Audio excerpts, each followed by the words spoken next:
YUKI-ONNA by Lafcadio Hearn. In a village of Musashi Province, there lived two woodcutters, Mosaku and Minokichi. At the time of which I am speaking, Mosaku was an old man, and Minokichi, his apprentice, was a lad of 18 years. Every day they went together to a forest, situated about 5 miles from their village. On the way to that forest, there's a wide river to cross, and there's a ferry boat. Several times a bridge was built where the ferry is, but the bridge was each time carried away by a flood. No common bridge can resist the current there when the river rises. Mosaku and Minokichi were on their way home, one very cold evening, when a great snowstorm overtook them. They reached the ferry, and they found that the boatman had gone away, leaving his boat on the other side of the river. It was no day for swimming, and the woodcutters took shelter in the ferryman's hut, thinking themselves lucky to find any shelter at all. There was no brazier in the hut, nor any place in which to make a fire. It was only a two-mat hut, with a single door, but no window. Mosaku and Minokichi fastened the door, and lay down to rest, with their straw raincoats over them. At first, they did not feel very cold, and they thought that the storm would soon be over. The old man almost immediately fell asleep, but the boy, Minokichi, lay awake a long time, listening to the awful wind, and the continual slashing of the snow against the door. The river was roaring, and the hut swayed and creaked like a junk at sea. It was a terrible storm, and the air was every moment becoming colder. And Minokichi shivered under his raincoat, but at last, in spite of the cold, he too fell asleep. He was awakened by a showering of snow in his face. The door of the hut had been forced open, and, by the snowlight, he saw a woman in the room. A woman all in white. She was bending above Mosaku and blowing her breath upon him, and her breath was like a bright white smoke. Almost in the same moment, she turned to Minokichi and stooped over him. He tried to cry out but found that he could not utter any sound. The white woman bent down over him, lower and lower, until her face almost touched him, and he saw that she was very beautiful, though her eyes made him afraid. For a little time she continued to look at him, then she smiled, and she whispered, "I intended to treat you like the other man, but I cannot help feeling some pity for you, because you're so young. You're a pretty boy, Minokichi, and I will not hurt you now. But if you ever tell anybody, even your own mother, about what you have seen this night, I shall know it, and then I will kill you. Remember what I say." With these words, she turned from him and passed through the doorway. Then he found himself able to move, and he sprang up and looked out. But the woman was nowhere to be seen, and the snow was driving furiously into the hut. Minokichi closed the door and secured it by fixing several billets of wood against it. He wondered if the wind had blown it open. He thought that he might have been only dreaming, and might have mistaken the gleam of the snowlight in the doorway for the figure of a white woman. But he could not be sure. He called to Mosaku and was frightened, because the old man did not answer. He put out his hand in the dark and touched Mosaku's face and found that it was ice. Mosaku was stark and dead. By dawn, the storm was over, and when the ferryman returned to his station, a little after sunrise, he found Minokichi lying senseless beside the frozen body of Mosaku.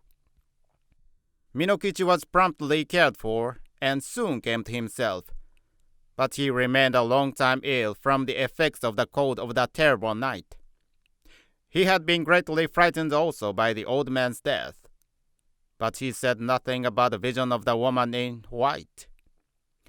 As soon as he got well again, he returned to his calling, going alone every morning to the forest and coming back at nightfall with his bundles of wood, which his mother helped him sell. One evening, in the winter of the following year, as he was on his way home, he overtook a girl who happened to be traveling by the same road. She was a tall, slim girl, very good looking, and she answered Minokichi's greeting in a voice as pleasant to the ear as the voice of a songbird. Then he walked beside her, and they began to talk. The girl said that her name was Oyuki, that she had lately lost both of her parents, and that she was going to Edo, where she happened to have some poor relations who might help her to find a situation as servant. Minokichi soon felt charmed by the strange girl, and the more that he looked at her, the handsomer she appeared to be. He asked her whether she was yet betrothed, and she answered, laughingly, that she was free.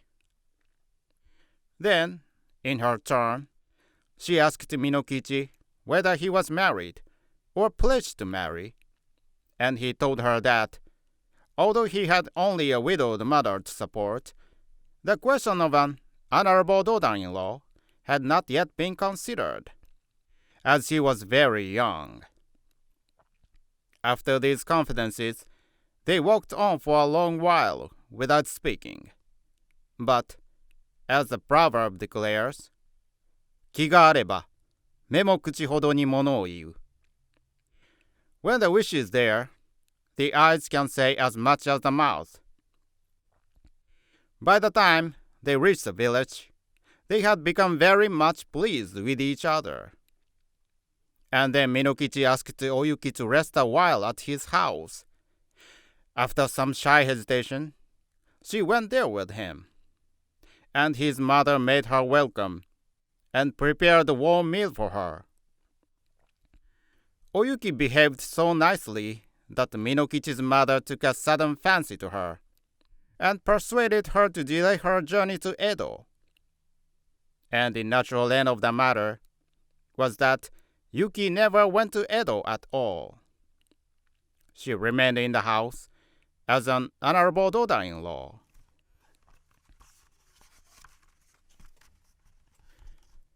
Oyuki proved a very good daughter-in-law. When Minokichi's mother came to die some 5 years later, her last words were words of affection and praise for the wife of her son.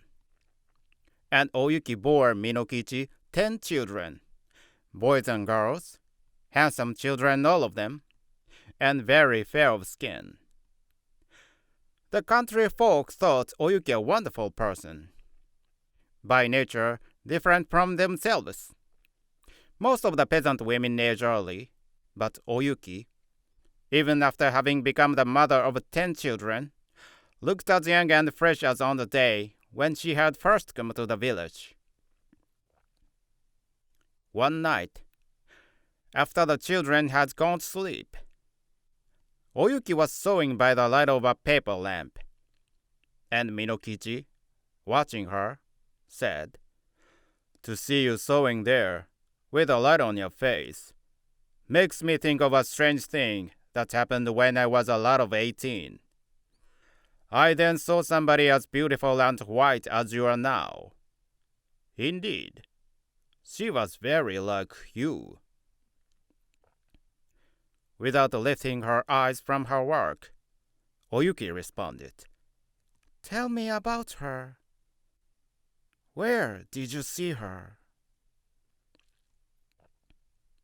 Then Minokichi told her about the terrible night in the ferryman's hut, and about a white woman that had stooped above him, smiling and whispering, and about the silent death of old Mosaku.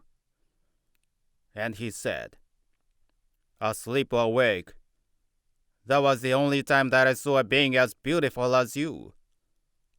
Of course, she was not a human being, and I was afraid of her, very much afraid. But she was so white. Indeed, I have never been sure whether it was a dream that I saw, or the woman of the snow. Oyuki flung down her sewing and arose and bowed above Minokichi where he sat, and shrieked into his face, It was I! I, Yuki, it was. And I told you then that I would kill you if you ever said one word about it. But for those children asleep there, I would kill you this moment. And now, you had better take very, very good care of them. For if ever they have reason to complain of you, I will treat you as you deserve.